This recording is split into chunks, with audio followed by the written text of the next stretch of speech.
ছাত্ৰ ছাত্ৰীসকল তোমালোক ঘৰতে আছা ঘৰত তোমালোকে পঢ়িছা নাই আমি নাই দেখা কিন্তু আমি চেষ্টা কৰিছোঁ আমি ভিডিঅ'ৰ দ্বাৰা তোমালোকক আমি পাঠদান কৰিব বাবে তোমালোকে ভিডিঅ' চাবা তোমালোকে দুটা অধ্যায় চতুৰ্থ অধ্যায়টো তোমালোকৰ মই আৰম্ভ কৰিব বিচাৰিছোঁ চতুৰ্থ অধ্যায়টো পঢ়াৰ আগত তোমালোক কিছু কথা আভাস মই দিব বিচাৰিছোঁ তোমালোকে অষ্টম শ্ৰেণীত পাইছিলা এনেকুৱা ধৰণৰ কিছুমান তোমালোকে সমীকৰণ পাইছিলা চোৱা twice x minus 8 equal to 0 এইটো কি সমীকৰণ ৰৈখিক সমীকৰণ কেলে ৰৈখিক সমীকৰণ ইয়াৰ ঘাত 1 আৰু এটা চলক ৰৈখিক সমীকৰণ আসলে এটা ইয়াৰ চলক এটা x আৰু ইয়াৰ ৰৈখিক সমীকৰণ বুলি ক'লে তাৰ ঘাতও 1 থাকে আৰু ইয়াত চলক এটা ৰৈখিক সমীকৰণ এটা চলকযুক্ত ৰৈখিক সমীকৰণ এতিয়া আমি যে এটা চলকযুক্ত ৰৈখিক সমীকৰণৰ সমাধান সহজে কৰিব পাৰিছো ইয়াৰ সমাধান আমি কেনেকৈ কৰিছিলো twice x equal to 8 x equal to 8/2 equal to 4 এটা আমি সমাধান কৰা উজু এতিয়া এনেকুৱা ধৰণৰ সমীকৰণ আমি গঠন কৰিছিলো সমীকৰণ গঠন কৰা কেনেকৈ পাইছা এইবিলাক মই নাজানো এতিয়া আমি ইয়াত চলক এটা আছে কাৰণে অসুবিধা হোৱা নাই x মান এটা ওলাইছে যেতিয়া আমি এনেকুৱা এটা সিচুৱেচনলৈ যাম ধৰি লৈছো আমাক এটা ক'লে 5টা পেন আৰু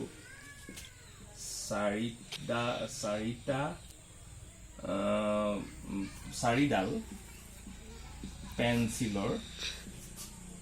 দাম 50 টকা এতিয়া আমি এনেকুৱা ধৰণৰ অৱস্থাত আমি সমীকৰণটো কেনেকৈ গঠন কৰিম ইয়াত পেন আছে পেন্সিল আছে দুটা বেলেগ বস্তু গতিকে ইয়াত আমি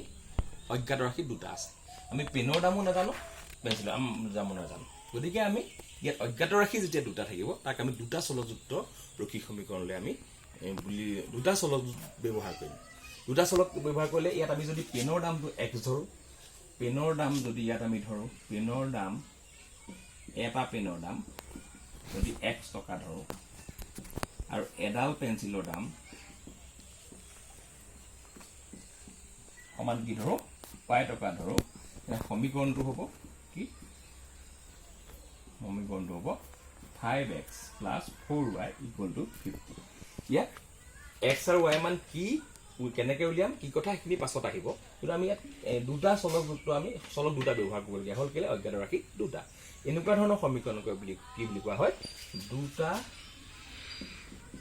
চলকযুক্ত ৰৈখিক